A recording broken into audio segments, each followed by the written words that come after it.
Всем привет! Сегодня покажу пример ремонта ноутбука. В данном случае у нас игровой Honor Hunter. С неисправностью пропадает изображение. В процессе проверки выяснил, что картинка пропадает у нас в случайный момент. Иногда может держаться долго, иногда пропадает почти сразу.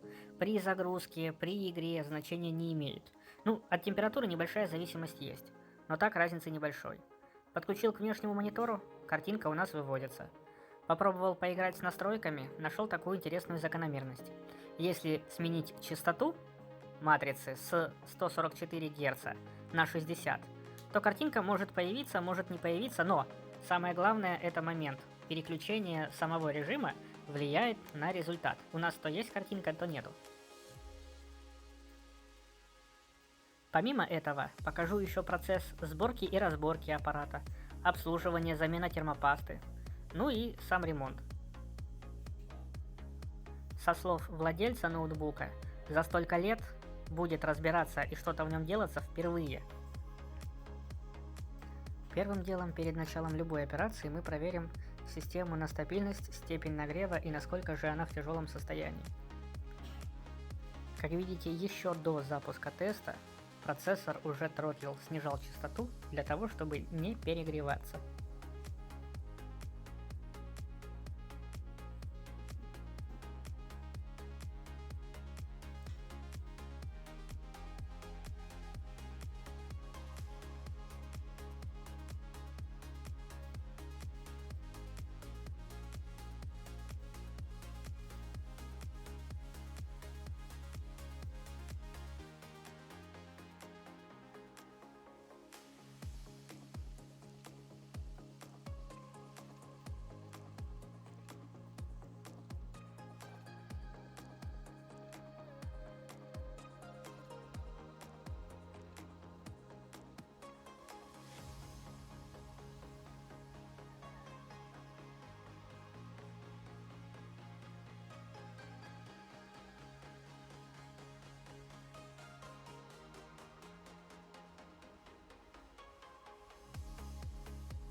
Пару минут тестирований, думаю, достаточно. Температура улетает за 90, процессор сбрасывает производительность около 20%. В диспетчере задач видеочип отображается, работает исправно. Можем приступать. Первым делом открутили винты по периметру. Хитрая защелка задней крышки. Приоткрыли, отодвинули. Шлейф подсветки. Есть. Открутили 14 винтов и снимаем поддон. Первым делом обесточить систему.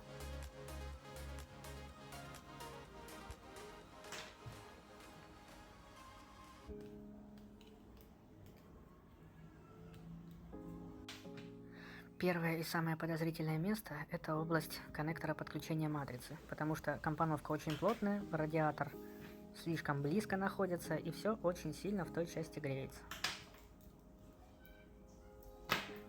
Начнем снимать систему охлаждения, отключим коннекторы кулеров и один и второй. Винтики так просто открутить не удается, очень тугие, я бы сказал даже прикипевшие.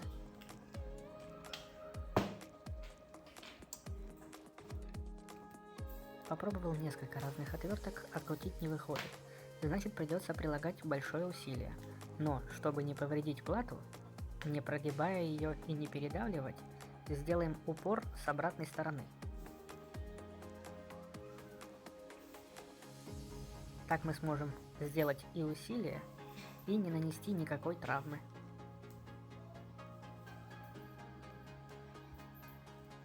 Самое главное сдвинуть с места. Дальше уже все пойдет легко.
лишнее.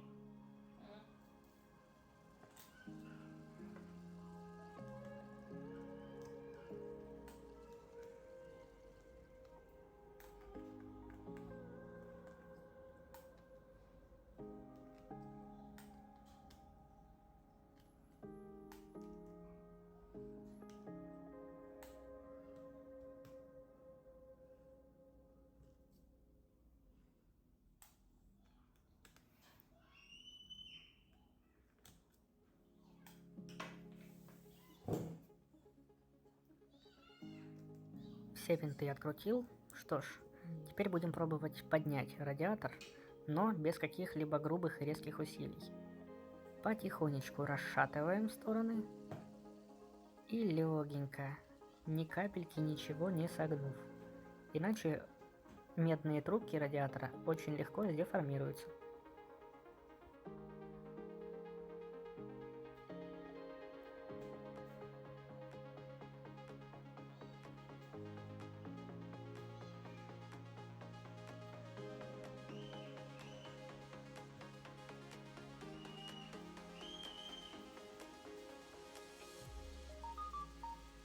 Получилось, но что-то еще держит.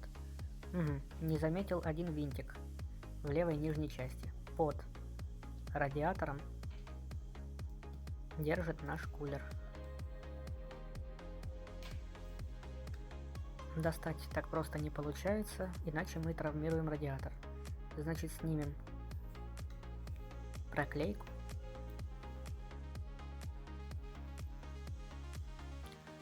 Полностью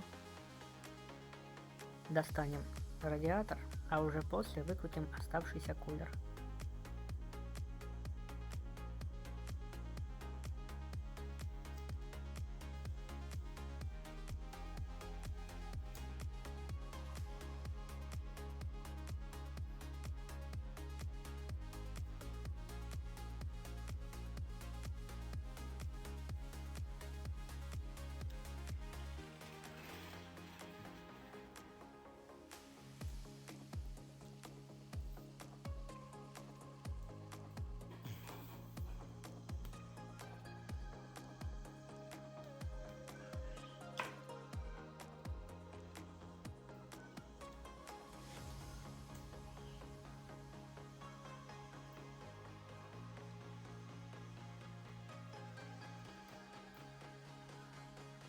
Вид, конечно, страшненький, и пыли очень много. Теперь займемся подготовкой самого кулера. Так как пыли очень много, а термопрокладки в идеальном состоянии, то изолируем систему, чтобы при чистке пыль на них не попала.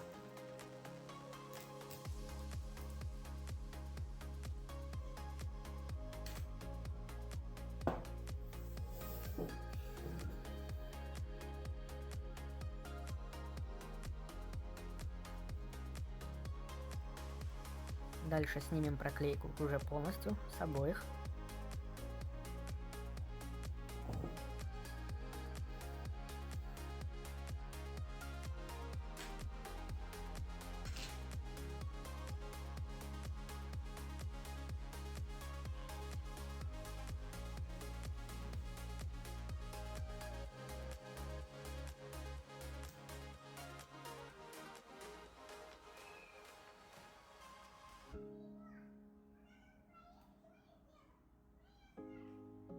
Думаю, вам прекрасно видно, какое здесь огромное количество пыли.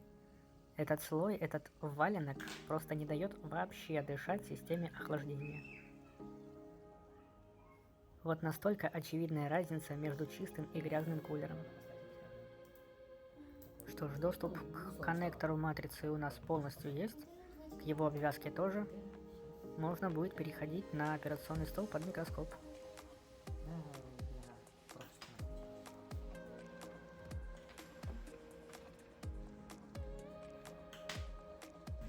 Первым этапом мы обязательно пропаяем сам коннектор матрицы, добавим в нее свинцово-содержащий припой,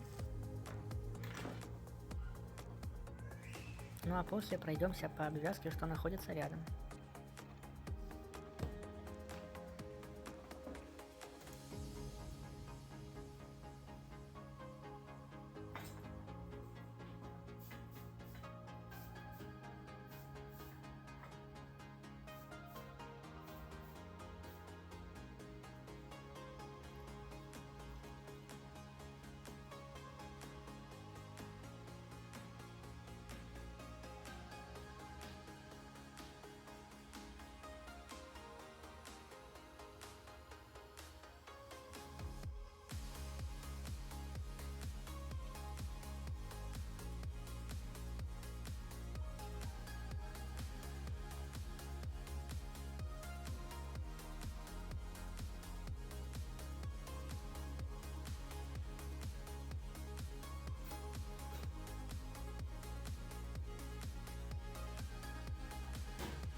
Ну и пройдемся по предохранителям по питанию, дифференциальным парам ЕДП шины.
Какой?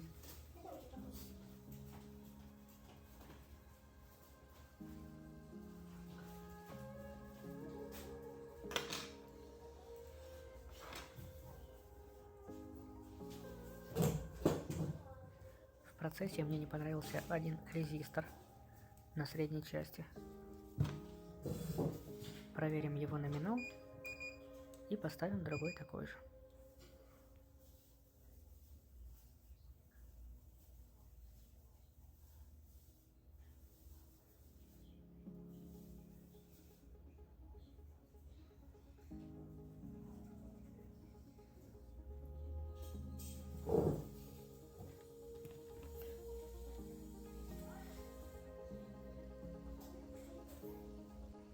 Вот она, эта мелочевка. Крайний контакт у нее какой-то хлипенький. Поэтому уберем,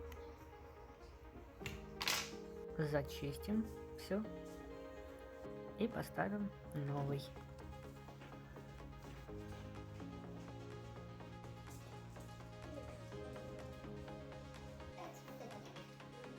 С этой частью пока закончили, поэтому подключим шлейф матрицы, отложим в сторонку и дальше начнем обслуживание системы охлаждения.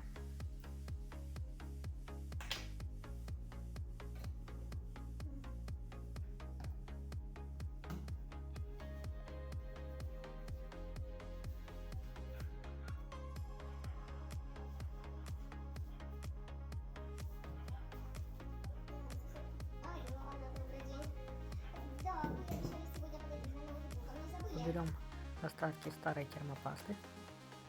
Да. Хорошо, просто я напоминаю, мы уже уходим в отпуск, а потом соберете только через 10 дней, в чем вопрос. Хорошо, все, ждем. Угу. Пожалуйста. Что?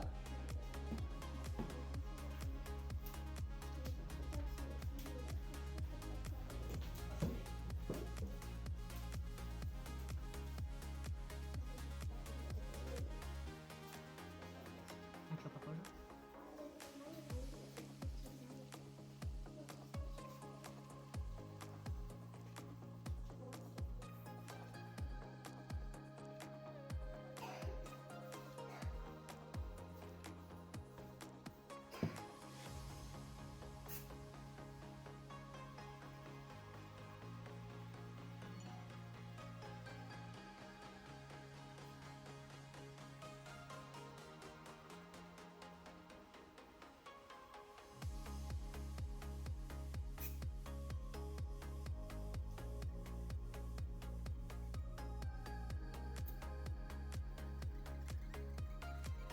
С этой частью справились идеально.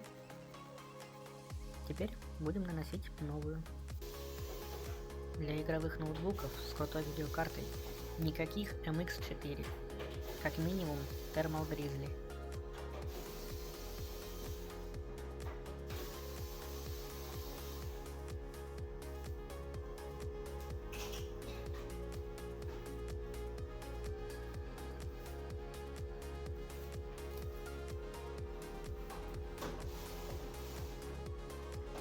Теперь нужно проверить, насколько плотный и хороший прижим после обслуживания.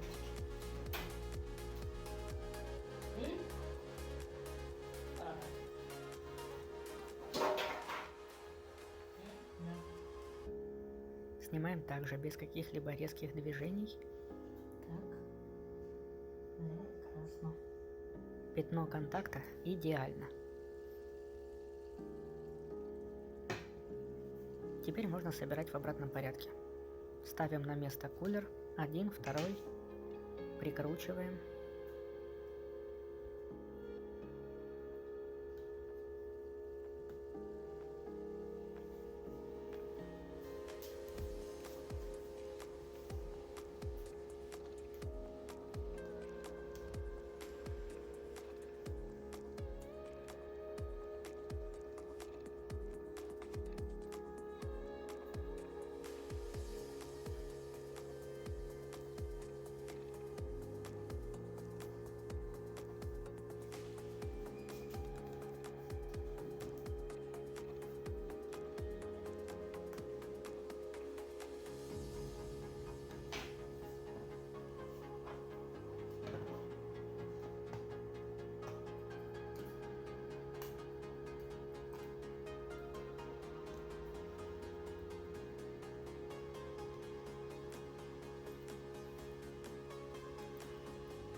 На место сам радиатор. И осталось прикрутить, и по сути мы готовы к тестовому запуску.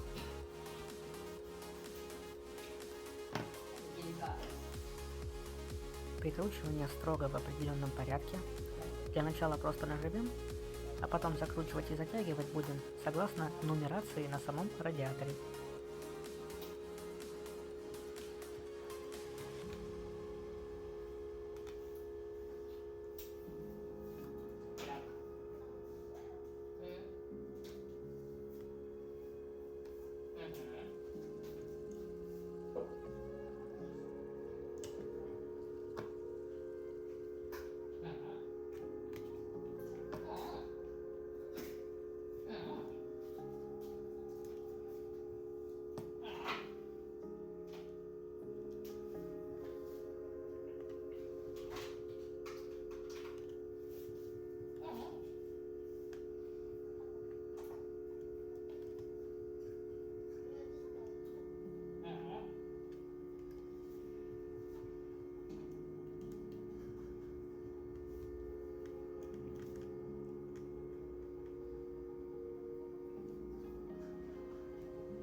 Подключаем питание.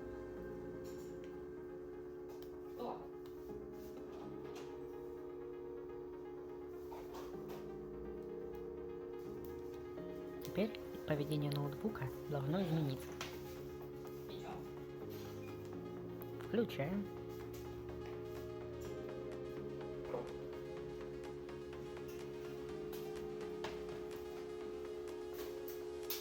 Итак, поведение у нас действительно изменилось, но не такое, как я ожидал. Картинки теперь нет совсем. Но и это тоже хорошо, потому что мы в верном направлении. Теперь протестирую коннектор еще раз по всем узлам с выходами, с div-парами. По питанию у нас все хорошо. Первая div-пара есть, вторая есть, опа, третья, так, не звонится.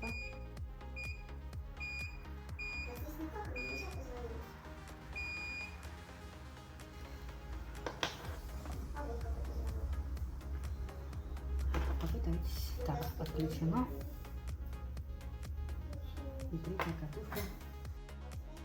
То, что у нас пропал контакт на одной детали, это хорошо, потому что после пропайки мы из нестабильного поведения получили четко стабильное.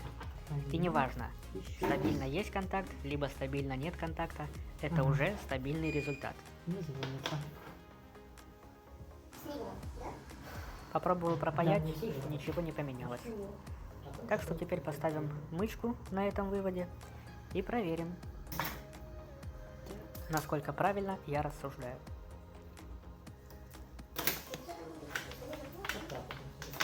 Да, целиком. Недоступен. Вот так. О, первый раз за месяц у нас аппаратов настолько меньше, что помещается на одну страницу.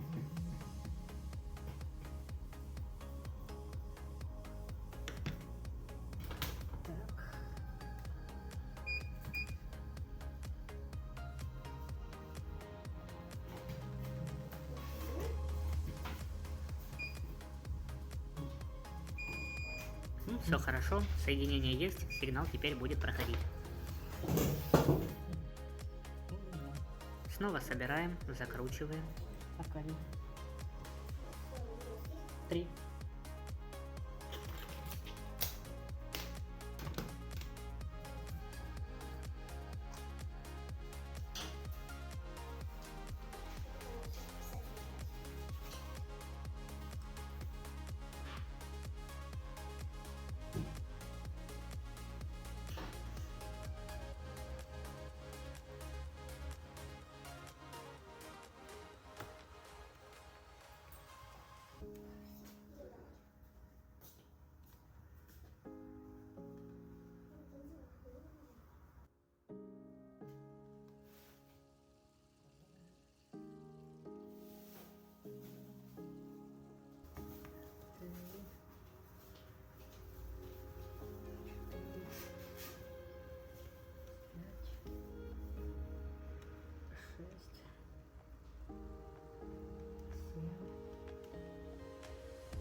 Готово.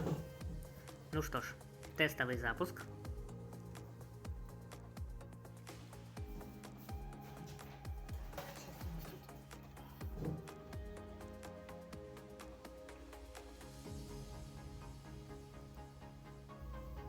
Есть, и картинка есть. Отлично, появилось изображение. Значит, все правильно и все хорошо.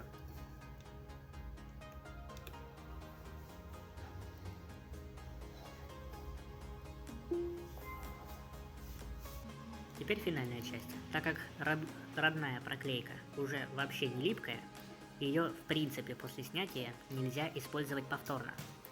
А значит, мы теперь просто по такой же самой форме нанесем новый скотч. Но не обычный и не синюю изоленту, а специальный для этих задач ацетатный скотч. Чтобы весь поток горячего воздуха, выдаваемый кулером, проходил по максимуму сквозь всю решетку радиатора.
Ну и финальная часть. Полная сборка. Устанавливаем поддон. Защелкиваем по периметру.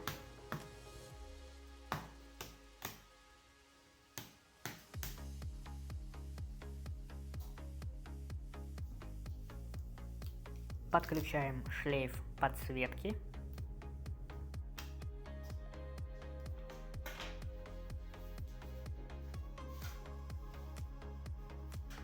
Прочистили оставшуюся часть крышечки и закручиваем все в обратном порядке.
Зафиксировали. Теперь задвинуть заднюю крышку. Очень интересный механизм. Хоп, и сам зашел. Осталось последние 8 винтиков. И готово.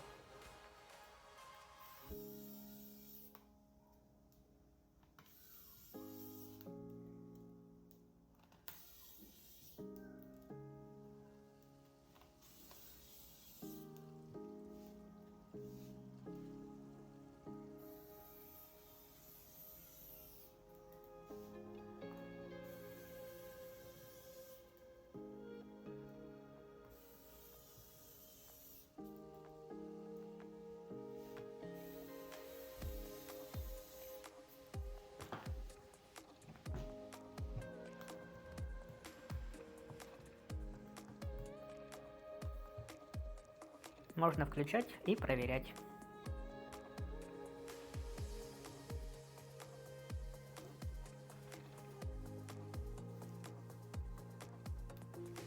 Изображение есть.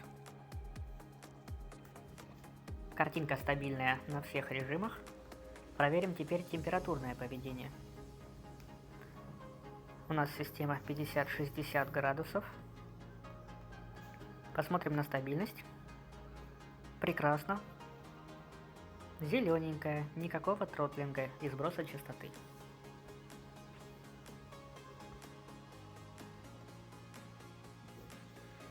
Дадим нагрузку. И все так же температура потихонечку начинает подниматься. А показатели все стабильны. Только обратил внимание. Оказывается, стресс-тест мы делали даже без нагрузки видеокарты. Так что добавим теперь стресс ГПУ. Температуры должны вырасти и еще больше. И, тем не менее, тротлинг все равно не появляется. Результат прекрасный. Ремонт этого ноутбука закончен полностью. Обращайтесь по ремонту и обслуживанию компьютерной техники.